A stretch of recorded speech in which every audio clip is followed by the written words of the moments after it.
పెళ్లి తర్వాత జీవితంలో చాలా మార్పులు వస్తాయి. అప్పటి వరకు భిన్న ప్రపంచాల్లో బతికిన ఇద్దరు వ్యక్తులు భార్యాభర్తలుగా మారతారు.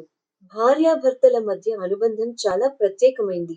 ఈ బంధంలో ఉన్న ఇద్దరు వ్యక్తులు జీవితమంతా కలిసి ముందుకు సాగాలి. ఒకరికొకరు మద్దతు ఇచ్చుకోవాలి. ఈ సంబంధం ప్రేమ, కోపం, బాధ్యతలతో నిండి ఉంటుంది. అయితే, పెళ్లి తర్వాత కొన్ని అలవాట్లను వదులుకోవడం కూడా అవసరం. పెళ్లికి ముందు ఎలాగైనా బతికి ఉండొచ్చు.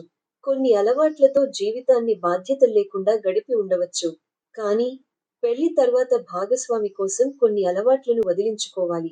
లేదంటే భార్యాభర్తల బంధంలో చీలికలు ఏర్పడతాయి. ఇతరులు చెడుగా భావించే చిన్ననాటి అలవాట్లను భాగస్వామి కోసం వదిలించుకోవాలి. పెళ్లికి ముందు ఇతరుల్ని ఆట పట్టించడం, విమర్శించడం లాంటి పనులు చేసి ఉండవచ్చు. కానీ, భాగస్వామిని ఎగతాళి చేయడం, అతను లేదా ఆమెలోని తప్పులను వెతకడం అనే అలవాట్లను మీరు వదిలించుకోవాలి. వివాహం తర్వాత భాగస్వామిని విమర్శించడం మానుకోవాలి. మితిమీరిన విమర్శల వల్ల బంధంలో ఉద్రిక్తతలు ఏర్పడతాయి. దీంతో, ఇద్దరి మధ్య ఎప్పుడూ గొడవలు తప్ప ఇంకేమీ ఉండవు.